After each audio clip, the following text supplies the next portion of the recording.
इस वीडियो में हम बात करेंगे कि ELSS म्यूचुअल फंड में इन्वेस्ट आप कैसे कर सकते हैं।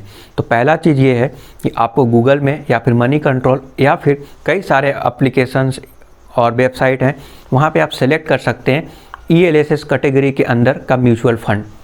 बड़े आसानी से मिल जाएगा। वहाँ पे आप रेटिंग चेक कर सकते हैं कि इसका अच्छा रेटिंग है, कौन सा म्यूचुअल फंड आपको ज़्यादा रिटर्न दिया है, 1 साल में कितना रिटर्न मिला है, 2 साल में, 3 ईयर में, 4 ईयर, 5 ईयर, 10 ईयर, इस हॉरिजॉन में कितना रिटर्न दिया है। तो इससे पास्ट आपको पता चल जाएगा। और वो जो म्यूचुअल फंड है जो आप सेलेक्ट कर रहे हैं उसका पोर्टफोलियो देख सकते हैं कि वो जब आप इन्वेस्ट करेंगे तो किन किन स्टॉक मार्केट में, किन किन शेयर में वो पैसा लगाएगा।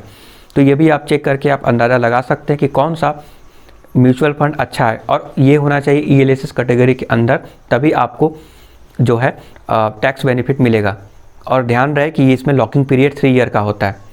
ओके, तो आपको सेलेक्ट करने की ज़रूरत है ELSS म्यूचुअल फंड। बड़े आसानी से आप सेलेक्ट कर पाएंगे इन सारे क्राइटेरिया के आधार पे। अगर कोई अच्छे स्टॉक में डाइवर्सिफाइड पोर्टफोलियो है, बेहतरीन पोर्टफोलियो है, या फिर कोई ऐसा सेक्टर में वो पैसा इन्वेस्ट कर रहा है लाइक IT सेक्टर और IT सेक्टर ग्रो कर रहा है, या फिर केमिकल सेक्टर में हाई ग्रोथ है, आपको भी लगता है, और वो म्यूचुअल फंड वाले लोग भी इन्वेस्ट वहाँ पे कर रहे हैं, ज़्यादा अपना पोर्टफोलियो का वेटेज उसी सेक्टर में दिए हुए हैं जिसमें करेंट ग्रोथ दिखाई दे रहा है, तो चाहे तो वहाँ पर भी आप इन्वेस्ट कर सकते हैं। ठीक है, तो आप सेलेक्ट करेंगे तो क्या हो गया कि आप सेलेक्ट करेंगे म्यूचुअल फंड ELSS कैटेगरी के अंदर। नाउ अगला स्टेप क्या है कि बैंक अकाउंट ओपन करना है। अगर आपके पास ऑलरेडी किसी भी तरह का कोई बैंक अकाउंट नहीं है, तो अगर आपके पास पहले से ही बैंक अकाउंट है तो आपको एक ज़रूरत पड़ेगा बैंक अकाउंट का, ताकि उस म्यूचुअल फंड के साथ आप लिंक कर सकें। अगर आप उन दोनों को लिंक करेंगे तो जो डिविडेंड मिलता है, कई सारे जो स्टॉक होते हैं वो डिविडेंड करते हैं। इसका मतलब है कि अपने प्रॉफिट का कुछ पार्ट जो है वो डिविडेंड के फॉर्म में अपने इन्वेस्टर को देते हैं। तो डिविडेंड अपने अकाउंट में आपको मिले, उसके लिए जो है बैंक का अकाउंट लिंक होना चाहिए उस म्यूचुअल फंड के साथ। तो ये 2 चीज़ों की आवश्यकता है। नाउ आपको म्यूचुअल फंड पता हो गया। नाउ वो म्यूचुअल फंड को आप कांटेक्ट कर सकते हैं जो भी वो मैनेज कर रहा है फंड को, और वहाँ पे जाकर आप इन्वेस्ट करा सकते हैं। या फिर सपोज दैट एक्सिस बैंक का अगर कोई म्यूचुअल फंड है तो एक्सिस बैंक में आप कांटेक्ट करेंगे, या फिर उस बैंक में जाकर कांटेक्ट करेंगे कि मुझे इसमें इन्वेस्ट करना है, तो भी ये पॉसिबल है। नाउ सबसे आसान उपाय है आज के डेट में एप्लीकेशंस।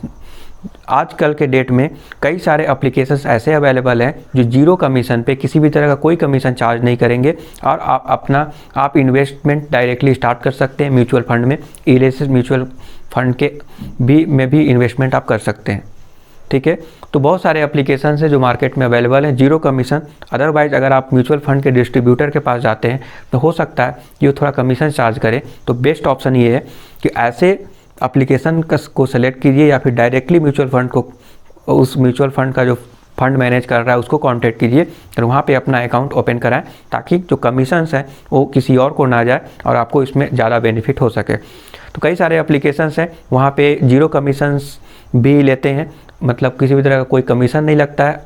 एग्जिट लोड थोड़ा बहुत में भी लगे, बट यहाँ पे एग्जिट लोड, क्योंकि ELSS कैटेगरी के म्यूचुअल फंड में आप इन्वेस्ट कर रहे हैं तो यहाँ पे 0 रुपीज़ का एग्जिट लोड लगेगा। हालांकि एक्सपेंस रेशियो थोड़ा बहुत लगेगा 0.5% to 1%, जो भी है।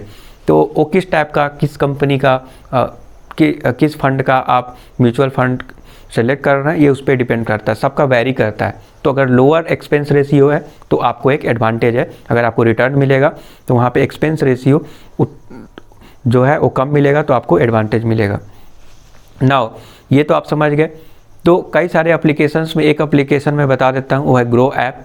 तो ग्रो ऐप में भी जाकर आप म्यूचुअल फंड ओपन कर सकते हैं, उसमें सेलेक्ट कर सकते हैं, कैटेगरी वाइज फ़िल्टर कर सकते हैं, और इसके अलावा भी कई सारे एप्लीकेशंस हैं, वहाँ पर भी सेम चीज़ कर सकते हैं। बट आपको ये ध्यान रखना चाहिए ट्रस्टेबल एप्लीकेशन होना चाहिए, और वहाँ पे 0 कमीशंस होने चाहिए, किसी भी तरह का कोई चार्जेस नहीं लगना चाहिए। वहाँ पे जाकर आप इन्वेस्टमेंट बड़े आसानी से स्टार्ट कर सकते हैं।